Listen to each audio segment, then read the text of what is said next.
Opening സീനിൽ തന്നെ വിജനമായി കിടക്കുന്ന ഒരു വഴിയാണ് നമ്മൾ കാണുന്നത്. അതിലൂടെ പച്ച നിറത്തിലെ ഒരു അതിഗംഭീര കാറ് ചീറിപ്പാഞ്ഞ് പൊക്കൊണ്ടിരിക്കുകയാണ്.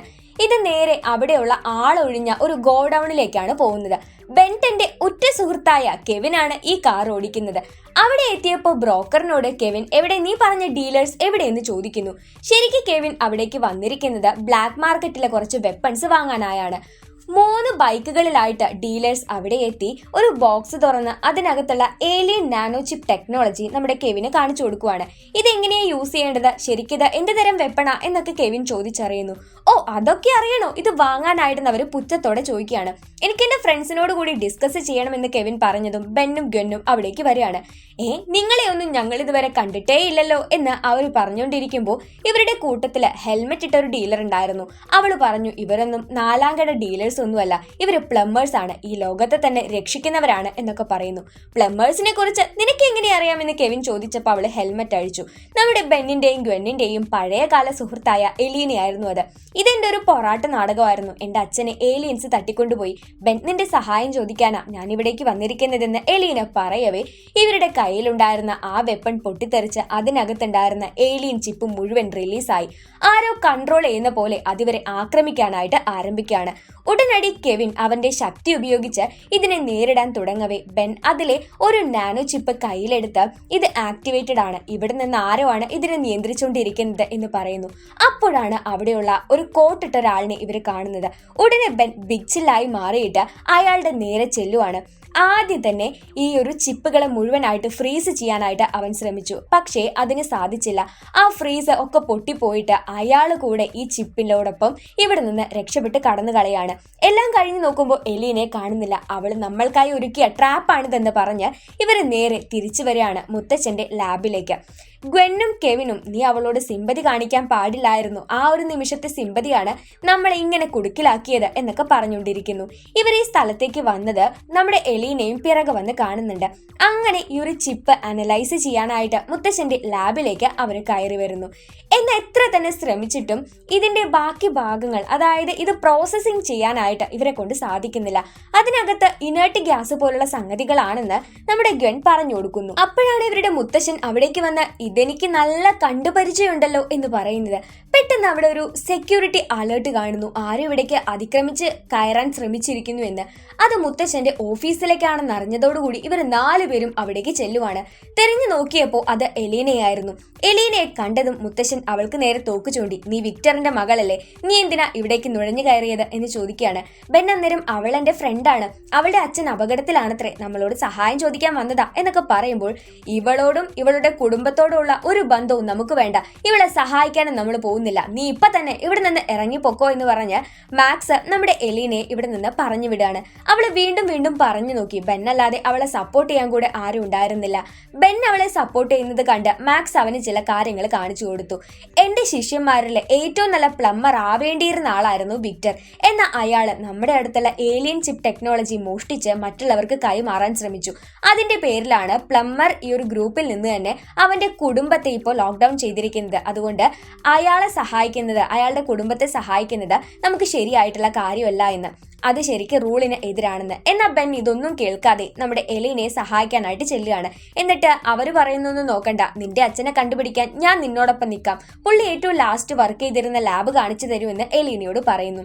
ഈ സമയത്ത് നമ്മുടെ കെവിൻ ആവട്ടെ മുത്തച്ഛന്റെ കമ്പ്യൂട്ടറിലെടുത്ത് വീണ്ടും വീണ്ടും ഫയൽസ് എല്ലാം ചെക്ക് ചെയ്തുകൊണ്ടിരിക്കുകയാണ്. ഗെൻ അവിടെ വന്ന് എന്താ കാര്യം എന്ന് ചോദിക്കുമ്പോൾ അല്ല എനിക്ക് ചില ഡൗട്ടുകളുണ്ട്, എന്തായാലും മുത്തച്ഛൻ പറഞ്ഞത് ഒന്നുകൂടി തെളിവ് സഹിതം ഒന്ന് നോക്കിയേക്കാം, ബെൻ ഒന്നുമില്ലാതെ ഇങ്ങനെ എടുത്തു ചാടത്തൊന്നുമില്ലല്ലോ, അതുകൊണ്ടൊന്ന് റീചെക്ക് ചെയ്യുന്നത് എപ്പോഴും നല്ലതല്ലേ എന്ന് കെവിൻ ഗ്വന്നിനോട് ചോദിക്കുന്നു. അവൾ ആ ഒരു കമ്പ്യൂട്ടറിന്റെ പാസ്വേഡ് പൊട്ടിക്കാനായിട്ടുള്ള ശ്രമത്തിലായിരുന്നു.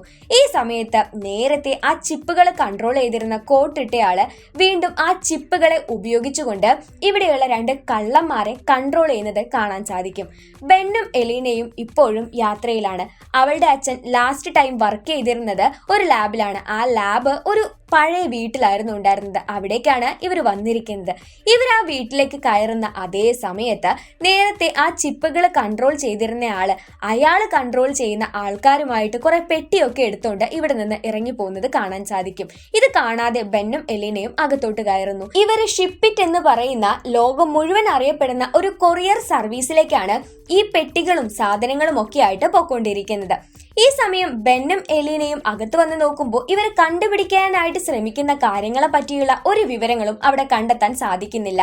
എന്നാൽ അവിടെ ഷിപ്പിറ്റ് എന്ന് പറയുന്ന കമ്പനിയുടെ ഒരുപാട് നോട്ടീസ് കാർഡുകളും കാണാനായി സാധിക്കും. അപ്പൊ അവിടേക്ക് ഒരു കുടുംബം വരെയാണ്. നിങ്ങൾ ഞങ്ങളോടൊത്ത് ജോയിൻ ചെയ്യുന്നു എന്ന് ചോദിച്ചിട്ട് അവരുടെ കണ്ണുകളിൽ നോക്കിയ ബെന്നിന് കാര്യം മനസ്സിലായി. ഇവരെല്ലാം ഏലിയൻ ചിപ്പ് എഫക്റ്റഡ് ആണെന്ന്. എന്നാൽ ആ ചിപ്പിന്റെ ശക്തി കൊണ്ട് നമ്മുടെ ബെന്നിന് ട്രാൻസ്ഫോം ചെയ്യാനായിട്ടും പറ്റുന്നില്ല. അവർ രണ്ടുപേരും ഇവിടെ നിന്ന് ഇറങ്ങിയോടുന്നു. ഇതുപോലെ നമുക്ക് തൽക്കാലം അവരെ സോംബീസ് എന്ന് വിളിക്കാം. സോംബികളല്ല കേട്ടോ ശരിക്ക്. ഈ സോംബീസിന്റെ നടുക്ക് അവർ പെട്ടുപോവാണ്. എന്നാലും ബെൻ നമ്മുടെ എലീനയെ രക്ഷിച്ചെടുത്തോണ്ട് വേഗം തന്നെ ഇവിടെ നിന്ന് പോകുന്നു. എത്രയും പെട്ടെന്ന് ഷിപ്പിറ്റ് എന്ന് പറയുന്ന ആ കമ്പനി നമ്മൾ കണ്ടെത്തണം, അല്ലെങ്കിൽ ഇവിടെ നിന്ന് പോകാൻ പോകുന്ന ആ ഷിപ്പ് നമ്മൾ കണ്ടെത്തണം എന്ന് പറയുന്നു. കെവിൻ ഇപ്പോൾ ഈ ഒരു കമ്പ്യൂട്ടർ ഓപ്പൺ ചെയ്തപ്പോൾ നമ്മുടെ വിക്ടറും മാക്സും തമ്മിലുള്ള സംഭാഷണം കാണുവാണ്. വിക്ടർ പറഞ്ഞുകൊണ്ടിരിക്കുന്നത് ആ ഒരു സാധനം വെച്ച് ഏലിയൻസ് നമ്മളെ കീഴടക്കാൻ ശ്രമിക്കുന്നുണ്ട്, അതുകൊണ്ട് നമ്മൾ അതിനകത്തുള്ള കാര്യങ്ങൾ കണ്ടുപിടിക്കണം എന്നാണ്. എന്നാൽ മാക്സ് ആയിരുന്നു ഈ പേരും പറഞ്ഞ് വിക്ടറിനെ ഇവിടെ നിന്ന് പുറത്താക്കിയിട്ടുണ്ടായിരുന്നത്. സോ എന്തോ ഒരു കാര്യം നടക്കുന്നുണ്ട്. വിക്ടറിനെ അവർ തട്ടിക്കൊണ്ടുപോയി. എലീന ശരിക്കും നമ്മളോട് സഹായം ചോദിക്കാനായിട്ടും വന്നതായിരിക്കാം. പിന്നെ ദേ ഈ കാണുന്ന അവിടെ ഇവർ കൊണ്ടുവന്ന് വെച്ച ചിപ്പ് ഉണ്ടായിരുന്നല്ലോ, ആ ചിപ്പ് ആക്ടിവേറ്റഡ് ആയപ്പോൾ ശരിക്കും ഇത് ഒരുപാടുള്ള മറ്റ് ഇതിന്റെ കൂട്ടത്തിലുള്ള ചിപ്പുകൾ ആക്ടിവേറ്റ് ആയ സ്ഥലവും ഇവർക്ക് മനസ്സിലാവുകയാണ്. അത് ഷിപ്പിറ്റ് എന്ന് പറയുന്ന ആ ഒരു കൊറിയർ സർവീസിന്റെ ഇടമായിരുന്നു. ഉടനെ തന്നെ നമ്മുടെ ഗ്വെന്നും കെവിനും ചേർന്ന് ഈ ഒരു കൊറിയർ സർവീസിലേക്ക് കയറി അവിടെ നിന്നുള്ള ഡോക്യുമെന്റ്സും കാര്യങ്ങളും ഒക്കെ പരിശോധിച്ചുകൊണ്ടിരിക്കുകയാണ്. അപ്പോഴാണ് അവിടുത്തെ ഒരു സർവീസ് ബോയ് അവിടേക്ക് വരുന്നത്. നിങ്ങൾ എന്താ ഈ അസമയത്ത് ഇങ്ങോട്ട് വന്നതെന്ന് അയാൾ ചോദിക്കുന്നു. ഞങ്ങള് ചെറിയ ഡോക്യുമെന്റ്സ് എടുക്കാൻ വേണ്ടി വന്നതാ എന്ന് അവരെ ആൻസർ പറഞ്ഞപ്പോഴാണ് കെവിൻ ഇയാളുടെ കണ്ണ് ശ്രദ്ധിക്കുന്നത്. ഇയാൾ എഫക്റ്റഡ് ആണ് എന്ന് മനസ്സിലായ കെവിൻ അയാളെ ഒരു ഒറ്റ തട്ടിന് പുറത്താക്കി. എന്നിട്ട് ഇവിടെ നിന്ന് ഇവർക്ക് വേണ്ടുന്ന ഡോക്യുമെന്റ്സ് എല്ലാം കൈക്കലാക്കിക്കൊണ്ട് പുറത്തേക്ക് ഇറങ്ങാണ്. എന്നാൽ പിറകെ വന്ന ഈ സർവീസ് ബോയ് കൺട്രോൾ ചെയ്യുന്നതിനനുസരിച്ച് ഒരുപാട് ഏലിയൻ ചിപ്പുകൾ അവിടേക്ക് വരികയാണ്. പണ്ടത്തെ പോലെയല്ല, ഇത് ഓരോരോ ട്രാൻസ്ഫോർമേഷൻസ് എല്ലാം നടത്തിയിട്ട് ഇപ്പോൾ ഒരു ഗോളമായിട്ടാണ് ഇവരുടെ കാറിന്റെ പിന്നാലെ പൊക്കോണ്ടിരിക്കുന്നത്. അതിന് ഓരോരോ അഡാപ്റ്റേഷൻസ് കൂടി കൂടി വന്നുകൊണ്ടിരിക്കുകയായിരുന്നു. എങ്ങനെയെങ്കിലും അതിനെ തകർക്കാൻ നോക്കിക്കഴിഞ്ഞാലും സാധിക്കുന്നുണ്ടായിരുന്നില്ല. കാർ എടുത്തോണ്ട് അത്രയ്ക്ക് സ്പീഡിൽ അവരങ്ങനെ മുന്നോട്ട് പൊക്കോണ്ടിരിക്കുകയാണ്. പെട്ടെന്ന് ഈ ഗോളത്തിൽ നിന്ന് ട്രാൻസ്ഫോർമേഷൻ സംഭവിച്ച് ഒരുപാട് മുള്ളുകളുള്ള പോലെ ഒരു സംഗതിയായിട്ട് ഇത് മാറുന്നുണ്ട്. ഈ സമയം ഇവിടെ നിന്ന് വിട്ടടിക്കാൻ പോകുന്ന ഷിപ്പിനരികിൽ വന്ന് നിൽക്കുമായിരുന്നു ബെന്നും എലീനയും. ഇവരൊരു ശബ്ദം കേട്ട് നോക്കുമ്പോൾ നമ്മുടെ കെവിനും ഗ്വെന്നും കൂടി കാറിൽ വന്നിറങ്ങുന്നതാണ് ഇവർ കാണുന്നത്. വന്നിറങ്ങുന്നതല്ല, പറന്നിറങ്ങുന്നത്. ആ കാർ ഓൾമോസ്റ്റ് പണിയായി ഇരിക്കുമായിരുന്നു. കാറിൽ നിന്ന് പുറത്തോട്ടിറങ്ങിയ ഗ്വെന്നിന്റെയും കെവിന്റെയും മുന്നിലേക്ക് വലിയൊരു ഗോളം പോലെ ഈ ഏലിയൻ ചിപ്പ് വരെയാണ്. അവര് എന്ത് ചെയ്യുമെന്നറിയാതെ അങ്ങനെ നിൽക്കുമ്പോഴാണ് കറക്റ്റ് സമയത്ത് നമ്മുടെ ബെന്നും എലീനയും കൂടെ അവിടേക്ക് വരുന്നത്. ബെൻ അവിടേക്ക് എത്തിയതും പെട്ടെന്ന് ഹോംബോസോറസ് ആയി പെട്ടെന്ന് ട്രാൻസ്ഫോം ചെയ്തിട്ട് ഈ ഒരു ഏലിയൻ ചിപ്പായി ട്രാൻസ്ഫോം ചെയ്തിട്ടുള്ള ആ ഒരു രൂപത്തോട് ഫൈറ്റ് ചെയ്തുകൊണ്ടിരിക്കുകയാണ്. അത് പല പല രൂപങ്ങളായിട്ട് മാറിക്കൊണ്ടേയിരിക്കുന്നുണ്ടായിരുന്നു. എന്നാൽ നമ്മുടെ ബെൻ ഉണ്ടല്ലോ, അവൻ അവിടെ കിടന്നിരുന്ന നമ്മുടെ കെവിന്റെ കാർ എടുത്ത് ഒരൊറ്റ ഇടി കൊടുക്കുകയാണ് ഈ ഒരു ജീവിക്ക്, അല്ലെങ്കിൽ ഈ ഒരു സാധനത്തിന്. അന്നേരം ഒരു പടക്കം പൊട്ടുന്നത് പോലെ അത് തകർന്നു. പക്ഷെ കെവിന് ഭയങ്കര ദേഷ്യം വരികയാണ്. എന്റെ കാറ് നീ തല്ലി ചതിച്ചല്ലോടാ എന്ന് പറയുന്നു. എന്നിട്ട് വീണ്ടും എലീനെ കുറ്റം പറയാണ്. ഇവളുടെ കാരണമാണ് നമുക്ക് ഇമാതിരി പ്രശ്നമൊക്കെ ഉണ്ടായി എന്ന് പറയുന്നു. എന്റെ അച്ഛൻ അങ്ങനെ ഒരു അപകടത്തിൽ പെട്ടുപോയതിന് ഞാൻ നിങ്ങളോട് സഹായം മാത്രമേ ചോദിച്ചിട്ടുള്ളൂ. പിന്നെ ബെന്നിന് ഇപ്പോഴും എന്നെ വിശ്വാസമാണ്. എന്റെ അച്ഛനെ കണ്ടുപിടിക്കാൻ നിങ്ങളെ സഹായിക്കുമെന്ന് ഞാൻ ഇപ്പോഴും വിശ്വസിക്കുന്നു. ഞാനും നിങ്ങളുടെ കൂടെ കൂടുന്നു എന്ന് പറയുന്നു. ഈ സമയത്ത് നമ്മുടെ മാക്സിന്റെ ഓഫീസിലേക്ക് ഒരുപാട് പ്ലംബേഴ്സിന്റെ നോട്ടിഫിക്കേഷൻസ് വരുന്നുണ്ട്.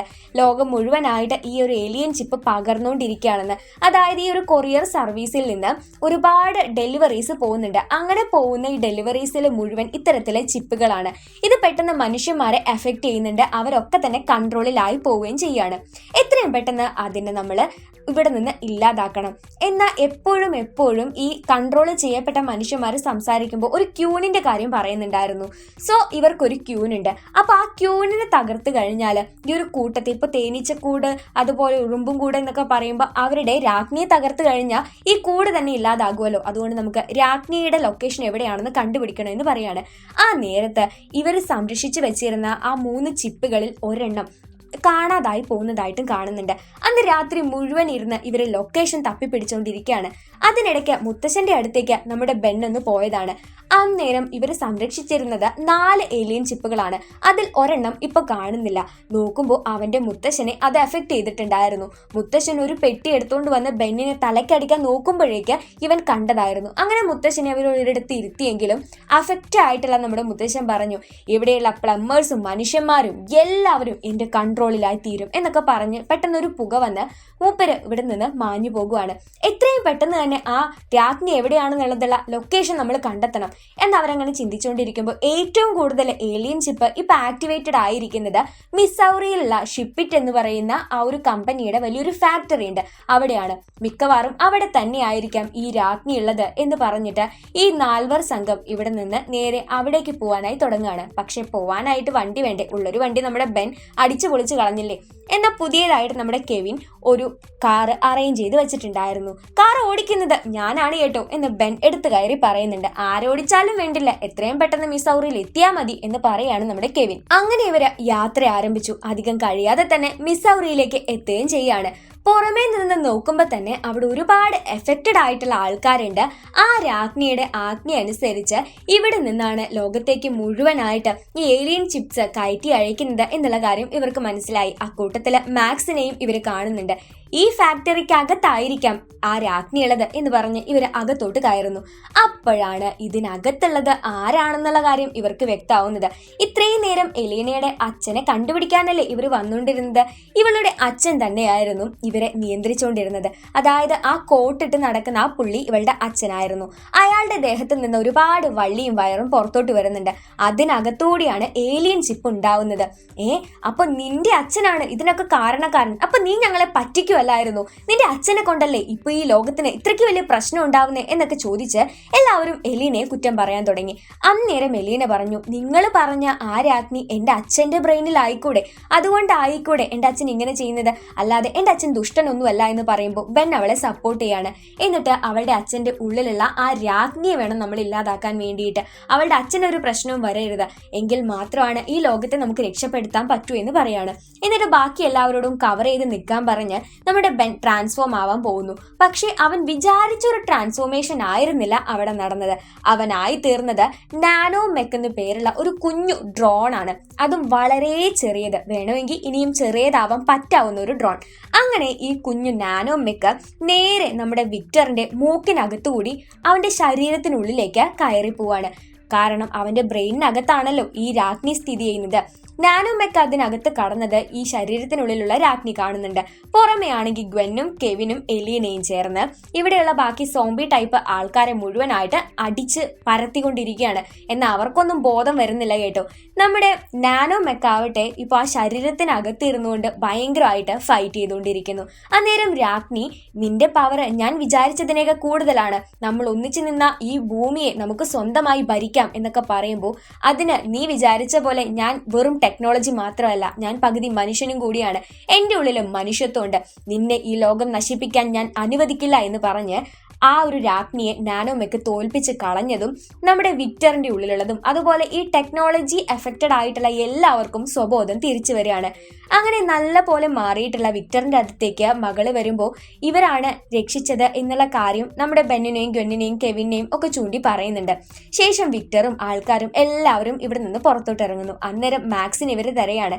മാക്സ് ബെന്നിനടുത്ത് വന്ന്, നീ ഞാൻ പറഞ്ഞത് അനുസരിച്ചില്ലല്ലേ, അതുകൊണ്ട് ഇപ്പൊ നിനക്ക് ഇവരെയൊക്കെ രക്ഷിക്കാൻ പറ്റിയെന്ന് പറയുന്നു. ശേഷം ഇവരെല്ലാവരും കൂടി പുറത്തു പോകുന്ന സമയത്ത് മാക്സ് വിക്ടറിനോട് ഞാൻ നിന്നെ തെറ്റിദ്ധരിച്ചിട്ടുണ്ടായിരുന്നു എന്ന് പറഞ്ഞ് സോറിയൊക്കെ പറയുന്നുണ്ട്. ശേഷം മാക്സ് പറയുവാണ്, ഇനി എൻ്റെ ഈ ഒരു സ്ഥാനം മാറിക്കൊടുക്കേണ്ട ഒരു സ്ഥിതി ഉണ്ടാവുമല്ലോ, അതായത് എനിക്ക് റിട്ടയർമെന്റും കാര്യങ്ങളൊക്കെ ഉണ്ടല്ലോ, ആ സമയത്ത് ഞാൻ പുതിയൊരാളെ അന്വേഷിച്ച് നടക്കണ്ട, എൻ്റെ മുന്നിൽ തന്നെയുണ്ട് ഏറ്റവും കൂടുതൽ ഇതിന് അർഹനായ വ്യക്തി എന്ന് പറഞ്ഞ് ബെന്നിനെ ചൂണ്ടിക്കാണിക്കുകയാണ്. എന്നാൽ എലീനയെ ഇപ്പോഴും തന്റെ കൂട്ടത്തിൽ കൂട്ടാനായിട്ട് ഗ്വെന്നിനും കെവിനും വലിയ താല്പര്യമൊന്നും ഉണ്ടായിരുന്നില്ല. എല്ലാവരും കൂടി ആ പുതിയ കാറിൽ തിരിച്ചു പോരുന്ന ഒരു സീൻ കാണിച്ചുകൊണ്ടാണ് 2009 പുറത്തിറങ്ങിയ ബെൻ 10 ഏലിയൻ സ്വാം എന്ന ഈ മനോഹരമായ സൂപ്പർ ഹിറ്റ് ത്രില്ലർ മൂവി അവസാനിക്കുന്നത്. സോ ബെൻ 10 കൂട്ടുകാരായിട്ടുള്ള എല്ലാവർക്കും തന്നെ വളരെ ഇഷ്ടപ്പെടുന്ന ഒരു മൂവി ആയിരിക്കും ഇത്. പിന്നെ ഇതിനകത്ത് നമ്മൾ ക്യാരക്ടേഴ്സിന്റെ പേര് പറഞ്ഞപ്പോൾ വ്യത്യാസം എന്തെങ്കിലും വന്നിട്ടുണ്ടെങ്കിൽ, പ്രൊനൗൺസിയേഷൻ എന്തെങ്കിലും തെറ്റിപ്പോയിട്ടുണ്ടെങ്കിൽ ദയവായി ക്ഷമിക്കുക കേട്ടോ. നമ്മളെ ഇടയിൽ ഹുമുങ്കോസോർ എന്ന് പറഞ്ഞപ്പോൾ അതിനിടയ്ക്ക് സോറസ് എന്ന് പറഞ്ഞു എന്നൊരു ഡൗട്ട് ഉണ്ട്. സോ അങ്ങനെ എന്തെങ്കിലും കുഞ്ഞു കുഞ്ഞു മിസ്റ്റേക്സ് ഉണ്ടെങ്കിൽ നിങ്ങൾ കമൻറ്റ് സെക്ഷൻ വഴി പറഞ്ഞോളൂ. പക്ഷേ നിങ്ങളത് ക്ഷമിച്ചേക്കുക, അത്രയേ ഉള്ളൂ. വീഡിയോ ഇഷ്ടപ്പെട്ടുവെങ്കിൽ ലൈക്ക് ചെയ്യുക, ചാനൽ സബ്സ്ക്രൈബ് ചെയ്യുക. അത് വീഡിയോ കാണുന്ന കൂട്ടുകാരെ എത്രയും പെട്ടെന്ന് ചാനൽ ഒന്ന് സബ്സ്ക്രൈബ് ചെയ്തിട്ടേക്കുക. വീഡിയോ പറ്റിയിട്ടുള്ള അഭിപ്രായങ്ങളും കാര്യങ്ങളും എന്തെങ്കിലും മനസ്സിലാവാതെ വന്നിട്ടുണ്ടോ, പറഞ്ഞതിൽ എന്തെങ്കിലും മിസ്റ്റേക്ക് ഉണ്ടോ, എല്ലാ കാര്യങ്ങളും കമൻസ് ആയിട്ട് അറിയിക്കുക. സോ നമുക്ക് ഇന്ന് അടുത്തൊരു അടിപൊളി മൂവി ആയിട്ട് വീണ്ടും കാണാം. അതുവരേക്ക് സേഫ് ആയിട്ട് ഹാപ്പി ആയിട്ട് ഇരിക്കുക. പിന്നെ ബെൻ 10 ഫാൻസ് എന്തായാലും കമന്റ് ചെയ്യാനായിട്ട് മറക്കരുതേ. അപ്പൊ അടുത്ത മൂവി ആയിട്ട് കാണാം. ബൈ.